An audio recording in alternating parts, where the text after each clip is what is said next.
كيبدا الفيلم ديالنا بيرني اللي هو راجل خدام ومجتهد بزاف، يقدر يضحي بكل شيء على ود الخدمه ديالو، كيحلم ينجح في المشروع اللي خدام عليه. ولكن المشكله انه ناسي عائلته وما مهتمش بهم. في العيد اللي فات نسى يرجع للدار وجا غير من بعد ما سالاو الاحتفالات ومشاو كاملين. وهاد المره كيتصادف العيد مع عيد ميلاد بنته الصغيره اللي سميتها ايفان ومراته جوليا، اللي كتصيفط ليه ميساج باش تفكرو وتقول ليه خاصك تجي دابا. هو شاد الدبدوب وهابط بالزربه وخارج من الشركه، ولكن المدير كيشدو هو مع الرئيس الشركه وكيطلب منه يعرض عليه الاعلان اللي دارو. بالطبع كيعرض عليه ومن بعد كيجري حيت تعطل بزاف ومرته قربت تفرقع، وكيهبط يجري وكيهز الموتور ديالو وكيجري به. من زهرو العوج طاح له الدبدوب في الزنقه. كيوصل للدار وكيكون الجو زوين، كيكتشف ان بنته ناعسه ومراته كتسناه وهي معصبه. كتفيق بنته باش يعطيها الهديه ديالها، ولكن هو ما عنده حتى حاجه يعطيها ليها حيتاش الدبدوب طاح له في الطريق. فكيدخل للمكتبه وكيقلب على صندوق ديال المجوهرات قديمه كيديروا في شكاره صفراء ديال الحانوت وكيعطيها ليها. فبنته بقات حايره وكان كيسحب ليها واش جبن ولا كاشير، ولكن من بعد كتشوف الصندوق وما كتعرفش تفتحو. جوليا تعصبات كتقول لبنتها تجمع حوايجها باش يمشيو عند جداتها، وكتواجه بيرلي وقالت له انت ما بقيتيش مهتم بينا والخدمه اهم منا حنايا. وكتقرر انها تفارق عليه مؤقتا، كتقول ليه ما تجيش عندي وما بغيتش نشوفك، وكيمشيو بحالهم وكيخليوه بوحده. وفي الغد ليه كيمشي للخدمه والمدير كيعرضو للمكتب، كيهضر مع بيرني وكيقول له ان بسبب الخدمه ديال البارح ضيعت عيد ميلاد بنتي ومراتي خلاتني، وبغيت ناخذ رخصه باش نحاول نصلح حياتي. المدير بدا كيضحك وقال له غادي نعطيك رخصه فيها 50 سنه غير وقع لي على خاطر حيتاش راك مطرود. بيرلي تصدم وكيحس ان كل شيء ضاع، فكيرجع للدار وكيشد الصندوق ديال المجوهرات وكيلقاه موسخ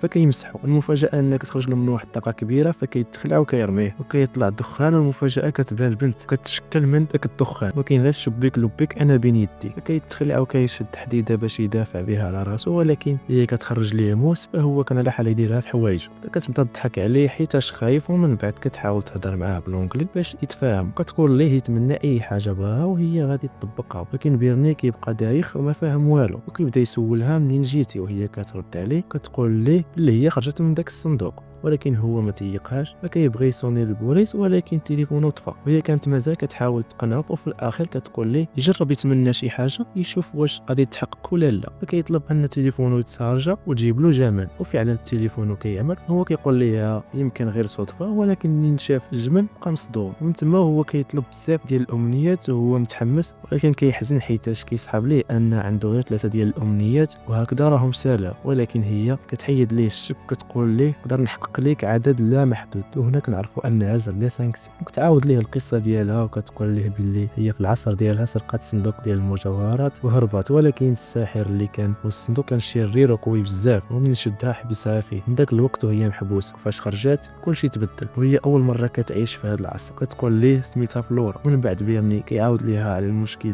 ديالو انه باغي يرجع لمراته وبنته، ولكن فلورا كتقول ليه باللي ما يمكنش تبدل المشاعر ديال الناس، ولكن هو اللي خاصو يبدل من راسو. فكيبغي يمشي لعند دار حماته، ففلورا كتنقلو مباشره للباب وهو كيبقى دايخ. فجوليا كتشوفو كتخرج عنده، كيكون خايف وكتشوف فلورا وكتعجب باللبس ديالها، ولكن كتمشي وكتقول ليه يمشي بحاله. بيرلي كيتقلق وكيطلب من فلورا ترجعو للدار. ملي كيوصلوا كيتمنى بيتزا، ففلورا ذاقتها وعجباتها، كون غات ملي تيدواز حسن. فكتبدا تكتشف العالم الجديد وكينزلوا السوق، وبيرلي كيحاول يخليها تندمج. فكتبدل اللبس ديالها وكتقلد الناس حتى لقات شي حاجه مزيانه. كيدخلوا للمعرض باش يشريو هديه لجوليا وايفي. كيطلب يكون عنده فلوس بزاف في الكونت ديالو وكيبدا يشري. فلورا كتبدا تكتشف العالم وعجبتها السينما وكيشدها بيرني كيدخلها تشوف فيلم مهمات مستحيله ديال توم كروز. ملي كتخرج كتولي مهووسه به. ملي كيرجعوا للعماره كيتلاقاو مع ليني واللي كيعجبو يهضر مع الناس. كان فرحان حيتاش بيرني فرحان وشكر فلورا حيتاش كتعاون. فكينزلوا بيرني كيتمنى طوموبيله جديده باش يحيها العاب. كيوقف قدام المدرسه يستنى بنته، كيهضر مع جوليا وكيخرجوا ياكلوا على خاطرهم. حتى كيجلس معاهم واحد الشخص اللي نسميه نضيضرات واللي هو الجار الوالده ديال جوليا، وعنده بنته كتلعب مع ايفي. هادشي كيعصب بيرني وكتمشي تفرج فيلم مع نضيضرات وبنتها، وكتخلي بيرني ولكن كتعطيه فرصه باش يشوف بنته في السبت. كيكون فرحان بهذه الفرصه، كيرجع للدار وما كيهضرش مع ليني حيتاش معصب. ولكن فلورا كتشوف ليني واحد الشخص ظريف وكتقول ليه يستاهل يتعرف عليه. والمفاجاه الباب كيتفتح وكيلقى عائلته كاملين جاو لعنده وما عارفش شنو يدير بفلورا. فكتبدل راسها لشوميشه وكتلقى كيطلب منها تصاوب لهم المسمن. ومن بعد كيجرب يفرحهم ويقول لهم ان كل واحد عنده 3 ديال الامنيات، ولكن حتى واحد ما تيقوا. ملي كيتحقق اول طلب كيتصدموا كاملين وكيبداو غيطلبوا بزاف ديال الحاجات غريبه، كيستغلوا الامنيات بشكل غريب. الوالده ديالو كتقول ليه يسالي هادشي، فكلشي كينتقل وكلشي كيرجعوا لديورهم. فلورا كتحس به محبط وكتقترح عليه يبدل الديكور ديال الدار باش يفرح جوليا. وفعلا كتبدل الصوره اللي في الحيط، كتحط الموناليزا، كتقاد البيت، ولكن عادي يدبر عليها. ففلورا حزنات حيتاش منين غادي يرجعوا بيرني وجوليا لبعضياتهم هي ما غاديش تبقى معاهم. فبيرني شافها مقلقه، والنهار الاخر في فرنسا اكتشفوا ان لوحه الموناليزا مسروقه، والخبر خرج في الصحف. في نفس الوقت جوليا كتجي للدار، ولكن كتمشي قبل ما تشوف كيفاش تبدلات. وايب كتعجبها الهديه وكتفرح، وبيرني كيوصلها لماماها. جوليا كتصيفط ليه خبر انه غادي يبقاو مع بعضياتهم نهار 23 و 24. كيكونوا فرحانين بزاف. ملي كتوصل جوليا كتشوف الدار زوينه وكتعجبها، كيتعشاو. ومن بعد كتشوف التفرقيع ديال الميس اللي دارته فلورا باش تعجبها، ولكن جوليا كتقول ليه باللي خاصهم يبعدوا على بعضياتهم شويه باش يكتشفوا راسهم. باش كتمشي بيرني كيرتاح، ولكن كيسمع دقال في الباب فكيسحاب ليه جوليا. كيطلب من فلورا تمشي،